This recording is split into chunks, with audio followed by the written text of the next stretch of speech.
Hey everyone, how you doing? This is the Cycling Chef back, Sunday. I have my chef's hat on, as you can see, because I'm having a bad hair day. I'm sure I'm not the only one after 5 weeks of confinement. Anyway, just cover it up. It's all good. So what do we have on the menu today? We have a chicken tangia. Chicken tangia comes from Marrakech, Morocco, not to be mistaken with tagine. And it is prepared in an earthenware pot.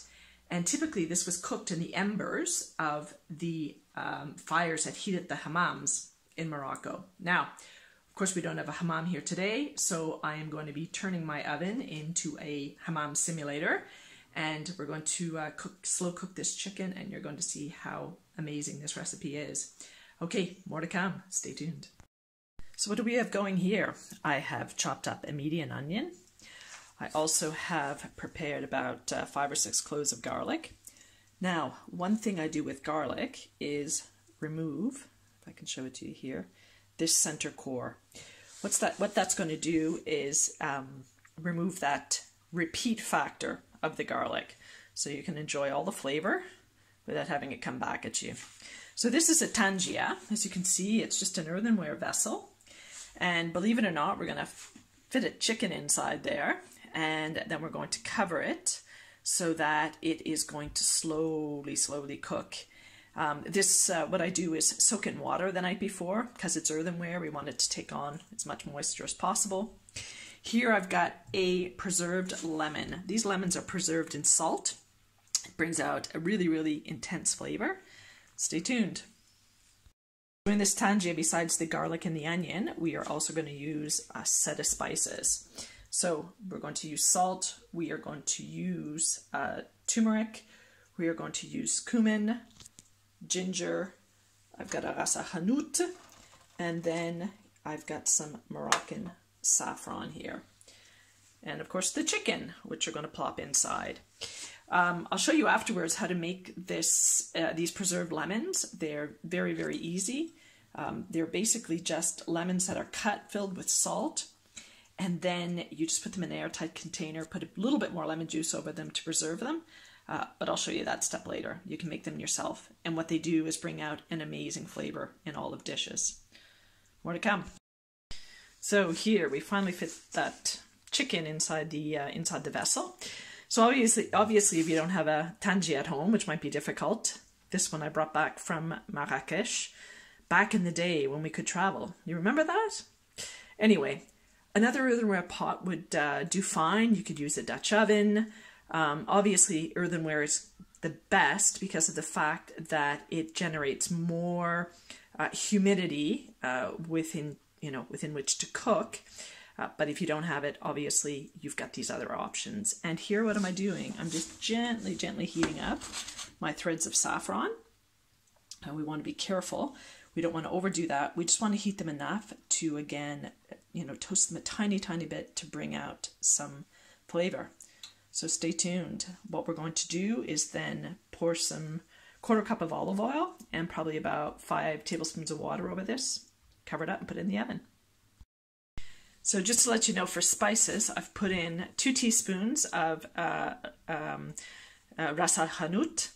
I have put in 2 teaspoons of cumin. I've put in 1 teaspoon of turmeric, and I've put in 1 teaspoon of ginger, about 1.25 teaspoons of salt, and about another teaspoon of ground pepper, as well as the saffron that's going to be going in.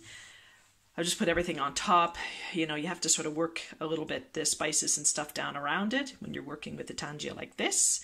But by pouring the oil and the water over the top, we're going to redistribute those spices in the bottom. Plus, as it cooks, it'll shrink down and all the liquids will mix together in the spices. So yeah, that's basically the recipe. I'll show you what it looks like before it goes in the oven.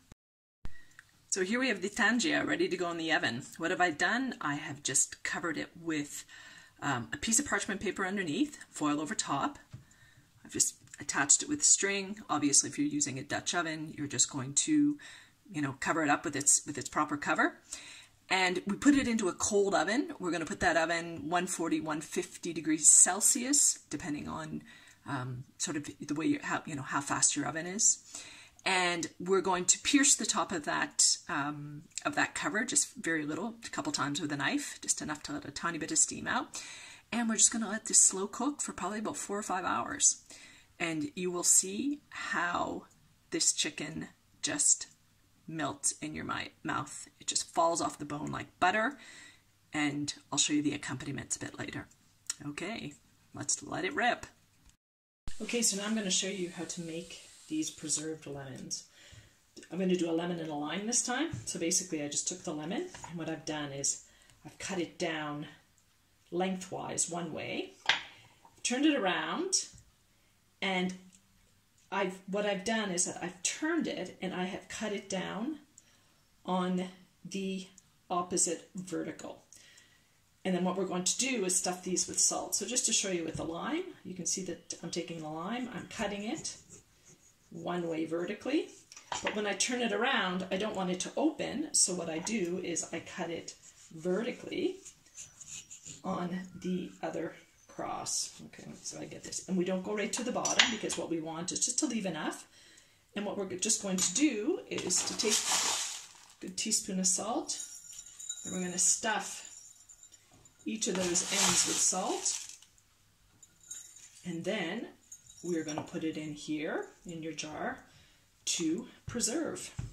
Then we're going to top it up with some lemon juice. Next step coming.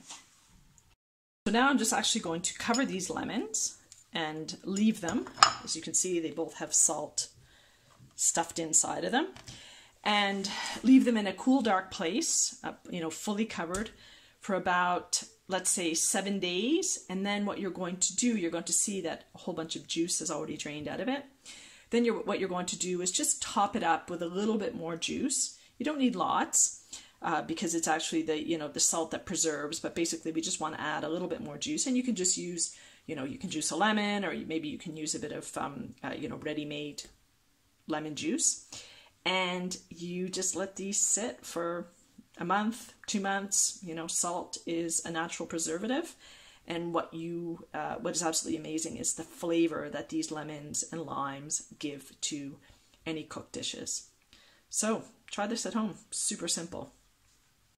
So to accompany this dish, what I'm going to do is just prepare some vegetables. So basically I've cut up about, 3 carrots, 2 zucchini, 1 leek, a little bit of ginger, and I'm just going to put it in this dish. I am going to use my infused lemon olive oil to spread around it. I'll put in some salt, pepper. I'll put in a little bit of cumin and a little bit of turmeric, just to echo those flavors that I've already used inside the Tangia. And I'll just let these vegetables slow roast, covered up as well. I'll cover them in parchment paper and foil. And then obviously we'll serve this with some couscous when it is ready. So these are the accompaniments to our chicken tangia. By the way, the chicken tangia, you should also add parsley and cilantro to it. I didn't because I just don't have any here today, but it is a really nice touch to add parsley and cilantro. Okay, we'll keep cooking.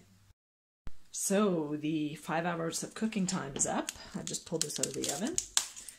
So we're going to open it up and see what's inside. Well, I'm going to pull it out on a plate so you can see how it all turned out. And here we have the final product.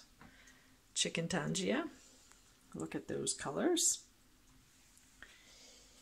With slow roasted vegetables and couscous. Que aproveche.